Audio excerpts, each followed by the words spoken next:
Assalamualaikum warahmatullahi wabarakatuh. Jumpa kembali dengan Tuan Guru Channel yang ikut serta dalam menaburkan nilai-nilai rahmatan lil alamin untuk bangun dunia yang aman, damai, sentosa, penuh dengan kesejahteraan, keamanan, dan keharmonisan, untuk membangun persahabatan dan persaudaraan antar umat manusia, ukhuwah basyariah. Bagi Anda yang belum subscribe, silakan subscribe, klik like and share agar manfaat dari konten ini dapat tersebar lebih luas. Bagi Anda yang belum klik tanda lonceng, klik tanda lonceng agar Anda mendapatkan notifikasi setiap kami upload video baru. Saudara sekalian yang saya muliakan, di kesejukan sore hari ini kita akan ngobrol sedikit tentang obrolan sersan, serius tapi santai. Serius isinya, santai pembawaannya, yakni tentang kami baru dapat kabar bahwa ada demo di KPU, Bawaslu, dan yang terkait dengan pemilu oleh pihak-pihak, terutama yang terkait dengan paslon 01 dan paslon 03. Jadi paslon Amin dan GoFood. Saudara sekalian, kalau kita amati, kami sudah memberikan pandangan-pandangan sejak pertama kali tayang Quick Count, ya, dan angkanya stagnan, tidak ada angka yang fluktuatif, dan juga ada dinamika angka yang sewajarnya tabulasi itu ada dinamika angka-angka yang cukup bagus dan fluktuatif biasanya. Namun ketika kita mengamati sejak awal tidak ada dinamika angka-angka itu, jadi pandangan kita menjadi satu yang ada apa ini. Nah, dan kemudian kita bisa menemukan ternyata memang bukan karena pemasukan data atau rekapitulasi atau input data yang keliru. Nampaknya bukan hanya itu, tapi ada hal-hal yang memang kalau kita amati dari angkanya yang jelas bisa dibandingkan dan bisa ditarik rumus dengan algoritma. Tentu saja itu membuat kita betul-betul kalau angkanya Anies, Ganjar itu input C1 dari paslon 1 dan C1 dari paslon 3 itu sama. Tetapi ketika di C1 02 itu bisa melambung sampai 900, melampaui jumlah peserta, jumlah suara yang mestinya sah. Itu jadi menjadi pertanda tanya. Ini bukan sebuah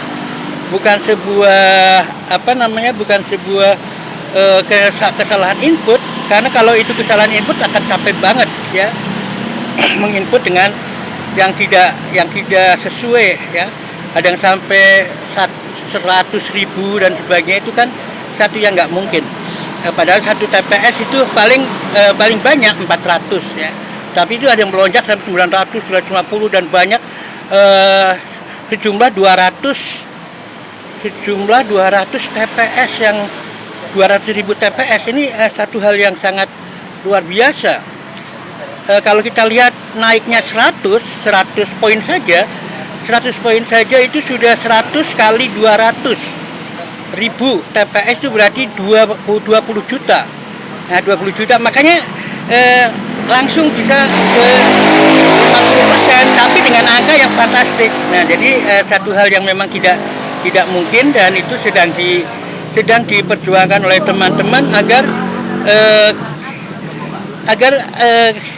kesalahan ini bukan kesalahan input, ini itu adalah sebuah sistem dari kalkulasi yang ada. Ya, kalau kita gampangannya anak SMA itu atau SMK itu sudah tahu bagaimana bisa melipat gandakan itu, ya. Jadi untuk menjadi 800.000 itu bagaimana di sistemkan itu bisa, ya itu gampang ya. Jadi itu nggak usah ngerubah-rubah input, itu saja terus sudah keluar begitu. Nah oleh karena itu ini kok kayaknya sebuah kemunduran pelaksanaan ya. Sepertinya memandang bahwa bangsa Indonesia nggak memahami digital forensik. Apalagi kalau disambung dengan penemuan Roy Suryo, ahli telematika, yang menemukan servernya nggak di Indonesia, servernya di Singapura. Ini aneh banget. Ya, bisa dijajah kita. Ya.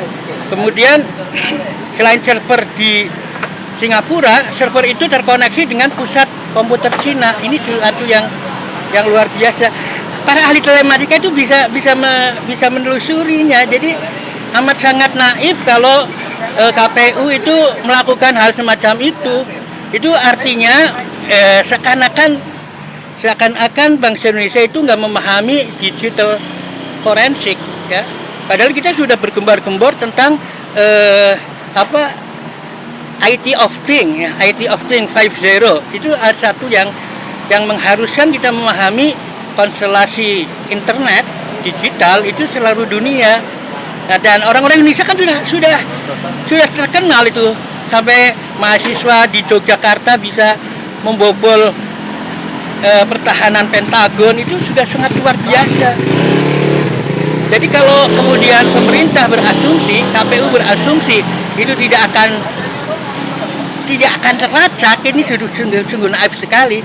Sungguh naif sekali, sungguh sebuah pelecehan terhadap lembaga pendidikan Indonesia yang betul-betul sudah maju ya, baik ITB, UGM, UI dan sebagainya. Ini sebuah pelecehan yang luar biasa ya, karena menganggap tidak akan terpantau ya. Padahal itu anak SMK di multimedia itu sudah sangat lihai itu ya, sangat lihai. Jadi saya guru SMK dan juga mengajar di multimedia, mereka itu sangat paham tentang itu. Dan tentu saja ini akan membuat satu yang sangat tragis bagi bangsa Indonesia ketika angka-angka itu bisa muncul di pusat komputer negara lain. Ini sangat bahaya. Nah, apa artinya nanti kalau Indonesia kemudian mendapatkan semacam itu? Nah, oleh karena itu seperti yang sudah sejak awal saya katakan, sebaiknya semua paslon mengupload C1 ya, mengupload C1. C1 itu original di TPS. Jadi nggak bisa, mereka bisa nggak macam-macam karena C1 itu original di TPS yang itu dipegang oleh saksi. Jadi input masing-masing itu sangat penting untuk kontrol itu. Dan jangan dikira itu nggak akan terlihat ya. Itu kan sangat aneh ya. Sangat aneh kalau kita membiarkan hal-hal yang sebetulnya bangsa kita memahami tapi dianggap tidak memahami. Ini sebuah satu yang tragis. Bagi saya seorang guru itu melihat itu kayaknya bangsa kita kok dianggap nggak ngerti itu loh. Itu yang saya tidak terima ya.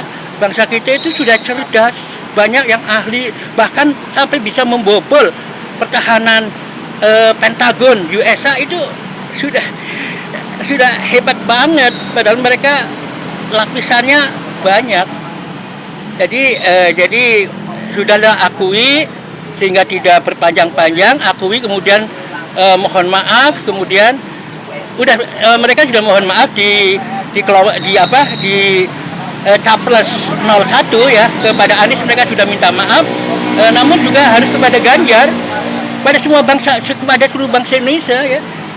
Jangan karena yang protes kemudian dimintain maaf semua ya, karena kerja itu untuk semua ya. Nah, kita berterima kasih hari ini bisa maju dua-duanya ke Bawaslu dan sebagainya. Itu sebuah suatu yang harus kita apresiasi setinggi-tingginya dari rakyat Indonesia. Dan sekali lagi, jangan menganggap rakyat Indonesia itu nggak ngerti tentang digital forensik. Kita punya ahli-ahli yang luar biasa telematika, ya. Sehingga Anda berdosa sudah dibuka oleh Ray Surya, oleh Ferry Amsari itu bahwa angkanya nggak seperti itu. Jadi kalau algoritmanya dihilangkan, angkanya akan kelihatannya orisinal dan tidak seperti itu. Jadi itulah yang mudah-mudahan dipahami oleh semua bahwa masalah digital itu bukan masalah satu yang rumit. Jika orang sudah menguasai, itu juga sudah tahu formulasinya, aplikasinya, dan Anda tentu sangat melanggar undang-undang tentang kemitraan. Sebab kemitraan biasanya dibuka dengan tender harus ada proper and test, dan Anda tidak memperoleh tender dengan cara yang fair. Itu artinya merugikan negara, dan itu Anda bisa ditarik sebagai baik pemerintah yang menyelenggarakan maupun Anda sendiri yang KPU yang menyelenggarakan sebagai pelanggar KKN, kolusi, korupsi, nepotisme. Nah itu harus disadari. Oleh karena itu sudahlah Anda minta maaf, kemudian benerin, kemudian terima konsekuensi atas pelanggarannya. Jangan makin membuat negara ini semakin nggak genah. Rakyat itu butuh untuk kepastian, dan rakyat itu harus segera bangkit untuk bisa hidup sewajarnya. Jangan ditipu masyarakat itu.